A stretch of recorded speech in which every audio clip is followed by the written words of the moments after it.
السلام علیکم ورحمۃ اللہ تعالی وبرکاتہ۔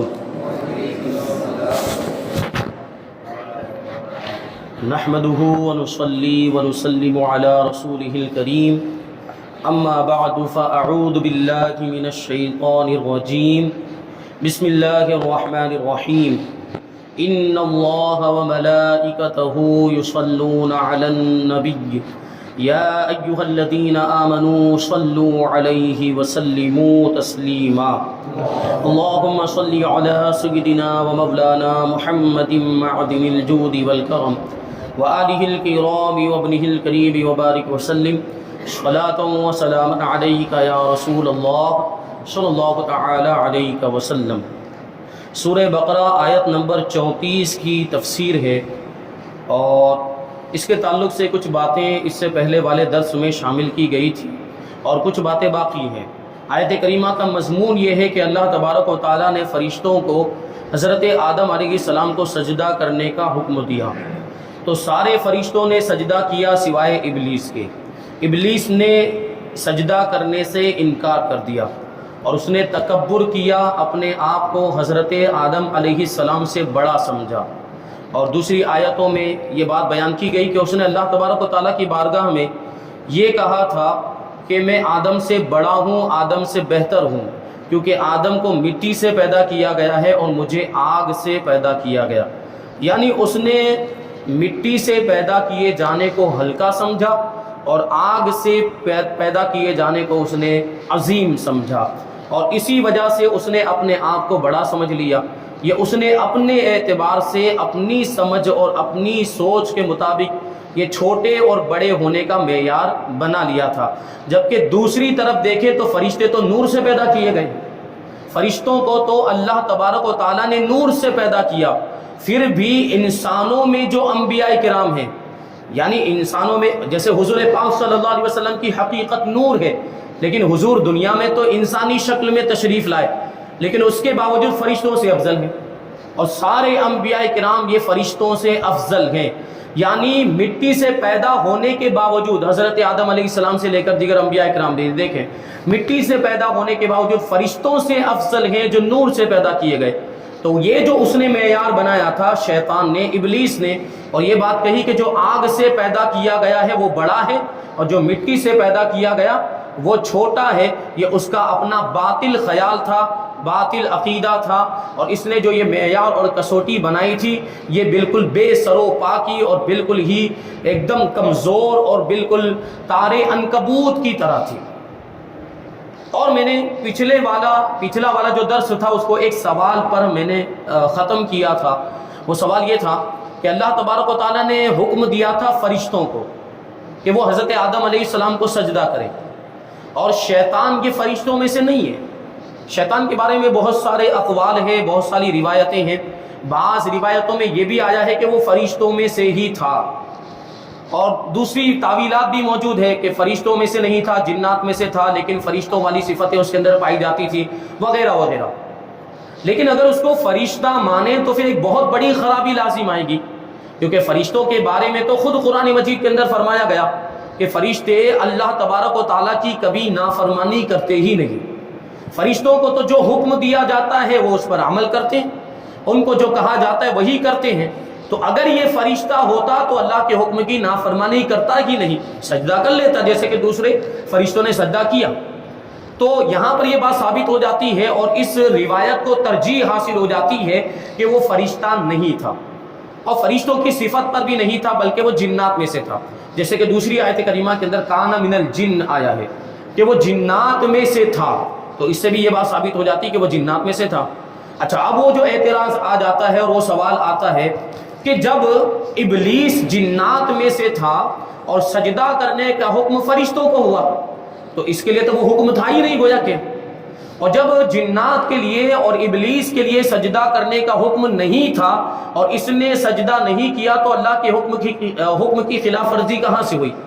تو پھر یہ ملعون کیسے ہو گیا، اس پر لعنت کیسے آ گئی، راندہ بارگاہ کیسے ہو گیا، اور اس کو اللہ کی بارگاہ سے ہاں کیوں دیا گیا؟ یہ بہت اہم سوال ہے کہ جب وہ جنات میں سے تھا اور اس نے سجدہ نہیں کیا تو اس سے کوئی فرق نہیں پڑنا چاہیے تھا۔ تو اس کا جواب یہ ہمارے علماء نے دیا ہے کہ سجدہ کرنے کا جو حکم ہے وہ جنات یعنی ابلیس کو بھی شامل تھا. ابلیس کی بات چل، دوسرے جنات کی بات نہیں چل رہی. ابلیس اگر سے جن میں سے تھا، لیکن یہ جو حکم ہے سجدہ کرنے کا جو حکم ہے وہ ابلیس کو بھی شامل تھا. کس طرح؟ کیونکہ ابلیس فرشتوں کے ساتھ رہتا تھا، فرشتوں کی جماعت میں رہتا تھا، اور اس سے پہلے آپ نے سنا کہ فرشتوں کا استاد تھا، فرشتوں کو پڑھایا کرتا تھا، معلم ملائکہ تھا، اور بہت بڑا عبادت گزار تھا، بہت عبادت اور علم بھی بہت زیادہ تھا.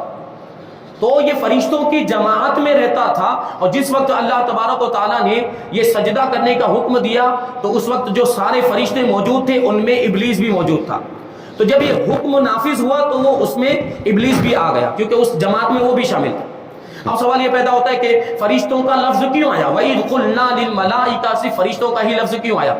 تو ظاہر سی بات ہے پوری جماعت فرشتوں ہی کی تھی، ان میں صرف ایک ابلیس تھا جو جنات میں سے تھا، تو اس کو الگ سے بیان کیا جاتا، تغلیباً فرشتوں کا ہی ذکر کر دیا گیا.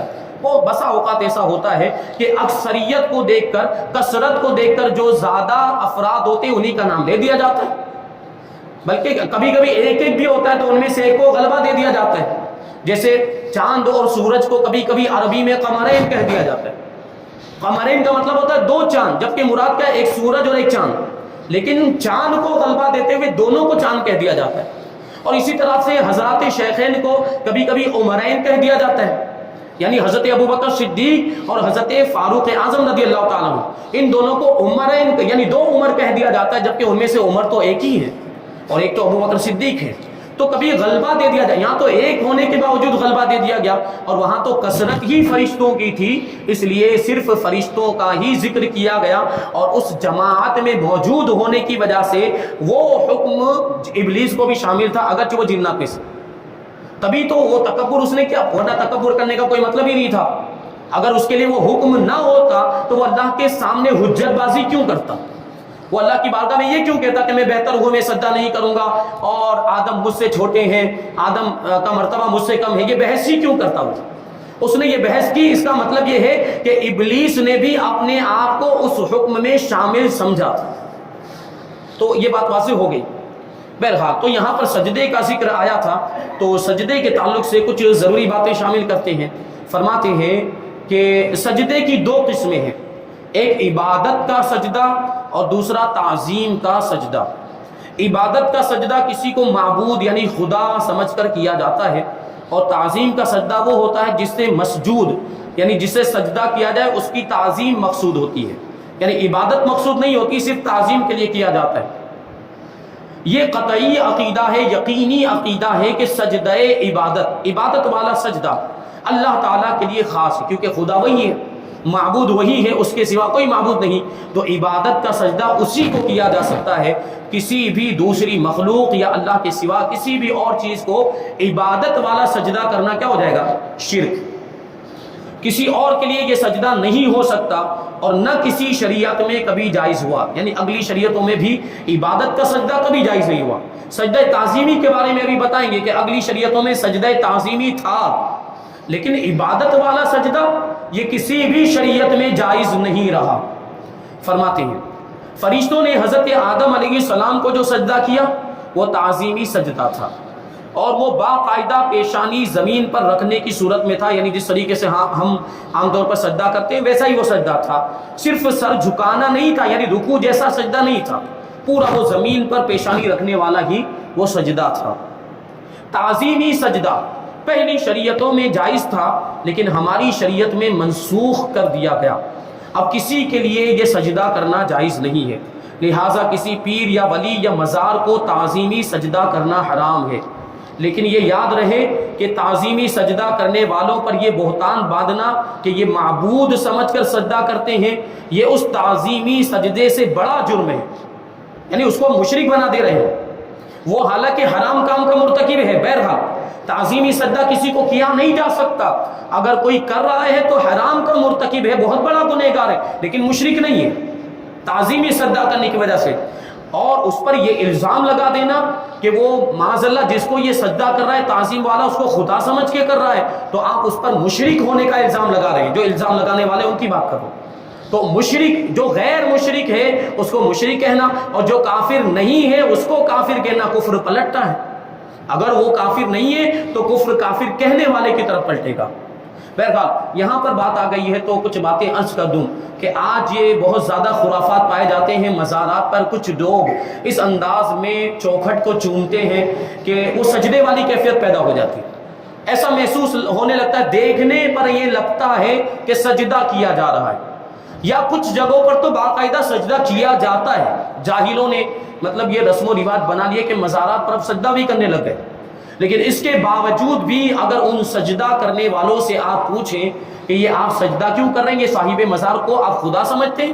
تو وہ کہے گا نہیں، ہم خدا نہیں سمجھتے، اللہ کا مقرب بندہ سمجھتے ہیں اور محبوب سمجھتے ہیں، اللہ کا محبوب بندہ سمجھتے ہیں۔ بہرحال سجدے کی نیت سے اگر اس نے سجدہ کیا ہے اور معبود سمجھ کر نہیں کیا ہے تو حرام کا ارتکاب ضرور ہوا لیکن شرک نہیں۔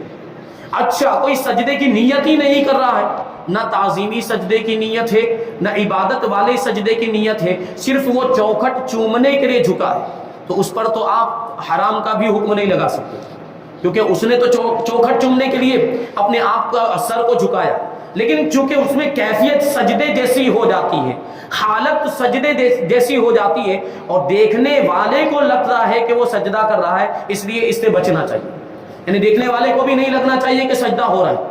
اس لیے ہمارے علماء نے منع فرمایا ہے کہ اس طرح کی کیفیت بھی نہیں بننی چاہیے، اور مزار کو چومنے سے بھی منع فرمایا، مزار کا طواف کرنے سے بھی منع فرمایا ہے، طواف کرنے کی بھی اجازت نہیں ہے۔ وہاں پر اس انداز میں حاضر ہونا چاہیے اولیاء کرام کے مزارات پر۔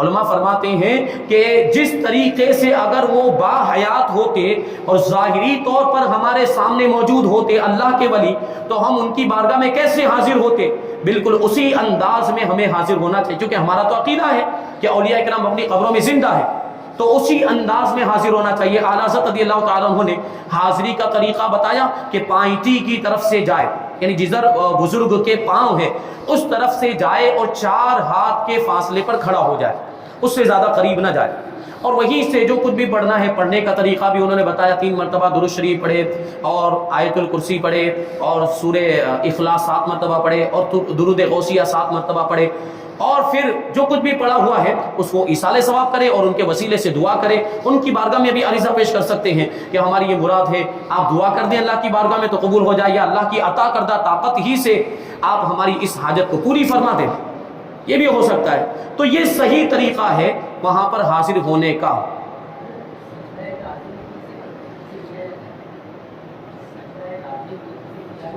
نہیں، میں نے ابھی بتایا نا، ہماری شریعت میں منسوخ ہے، ہماری شریعت میں سجدہ تعظیمی منسوخ، سجدہ تعظیمی حرام، سجدہ تعظیمی کیا ہی نہیں جا سکتا۔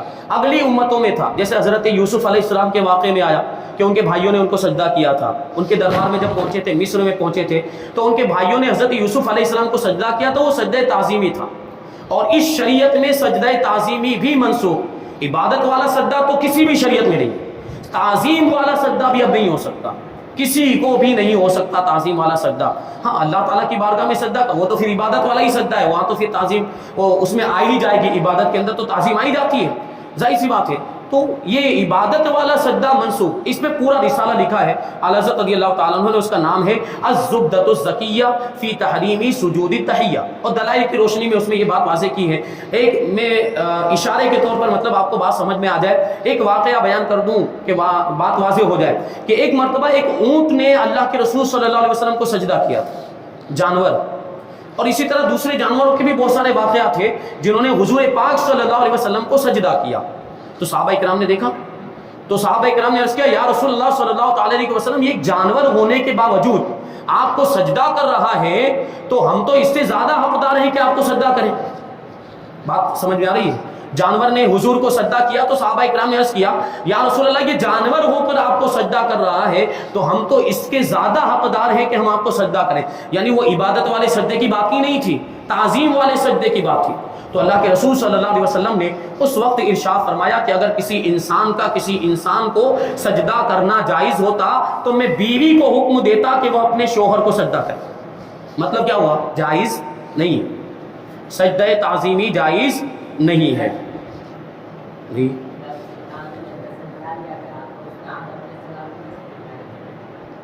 آئے گا آگے۔ تو تعظیمی سجدہ کرنے والوں پر یہ تو بہتان باندھنا کہ معبود سمجھ کر سجدہ کرتے ہیں، یہ اس تعظیمی سجدے سے بڑا جرم ہے، کیونکہ یہ مسلمانوں کو مشرک اور کافر کہنا ہے۔ اعلیٰ حضرت امام احمد رضا خان علیہ رحمت و رضوان نے غیر اللہ کو تعظیمی سجدہ کرنے کے حرام ہونے پر ایک عظیم کتاب لکھی ہے، جس کا نام میں نے ابھی بتایا، الزبدۃ الزکیہ فی تحریم سجود التحیہ۔ یہ کتاب فتاوی رضویہ کی 22ویں جلد میں موجود ہے اور اس کا مطالعہ کرنا بہت زیادہ مفید ہے۔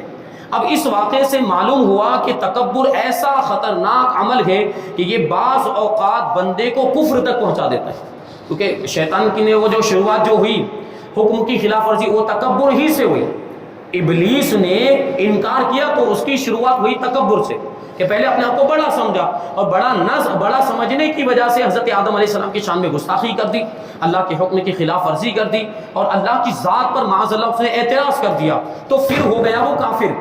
دیکھیے وہ تکبر اس کو لے گیا کفر تک، اور اللہ کی بارگاہ سے اس کو ہانک دیا گیا اور قیامت تک کے لیے وہ ملعون ہو گیا، قیامت تک کے لیے اس پر لعنت برستی ہی رہے گی۔ اس لیے ہر مسلمان کو چاہیے کہ وہ تکبر کرنے سے بچے۔ حضرت عبداللہ ابن مسعود رضی اللہ تعالیٰ عنہ سے روایت ہے کہ نبی کریم صلی اللہ علیہ وسلم نے ارشاد فرمایا، تکبر حق کی مخالفت کرنے اور لوگوں کو حقیر جاننے کا نام ہے، لوگوں کو اپنے سے چھوٹا سمجھنے کا نام ہے تکبر۔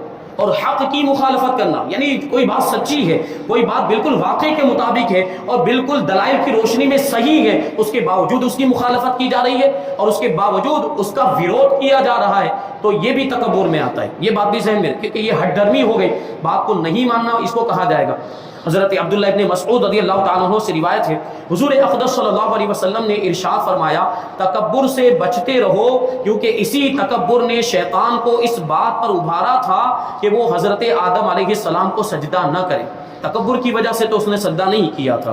حضرت سلمہ بن اقوا رضی اللہ تعالیٰ عنہ سے روایت ہے کہ حضور اقدس صلی اللہ علیہ وسلم نے ارشاد فرمایا، آدمی دوسرے لوگوں کے مقابلے میں اپنی ذات کو بلند سمجھتا رہتا ہے، یعنی اپنے آپ کو بڑا سمجھتا رہتا ہے، یہاں تک کہ اسے تکبر کرنے والوں میں لکھ دیا جاتا ہے، پھر اسے وہی عذاب پہنچے گا جو تکبر کرنے والوں کو پہنچا، یعنی تکبر کرنے والوں میں اس کا شمار ہوگا، اور جو تکبر کرنے والوں کے لیے جہنم کے اندر عذاب تیار کر کے رکھا گیا، پھر یہ شخص بھی اسی عذاب میں مبتلا ہوگا۔